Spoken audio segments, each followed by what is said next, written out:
আজকের আলোচনার বিষয় হচ্ছে মিল্ক স্যাম্পলের মধ্যে অ্যাডাল্টারেশন হিসেবে এস্টার্স উপস্থিত আছে কিনা। তো চলুন দেখে নেওয়া যাক কিভাবে আমরা মিল্ক স্যাম্পলের মধ্যে অ্যাডাল্টারেশন হিসেবে এস্টার্স ডিটেক্ট করব। তো সেই টেস্ট করার জন্য আমাদেরকে প্রথমে 3 ml পরিমাণ মিল্ক স্যাম্পল একটি টেস্ট টিউবের মধ্যে ঢেলে নিতে হবে।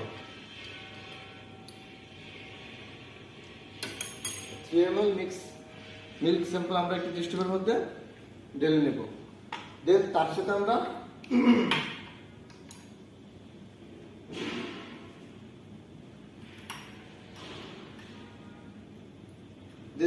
আমরা কয়েক ফোঁটা আয়োডিন সলিউশন অ্যাড করব।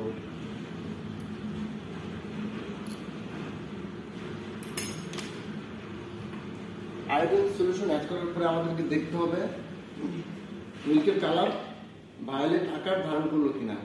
আমরা দেখতে পাচ্ছি যে মিল্কের কালার নর্মালি আছে। সো মিল্ক স্যাম্পল এর মধ্যে কোনো প্রকার অ্যাডাল্টারেশন হিসেবে এস্টার্স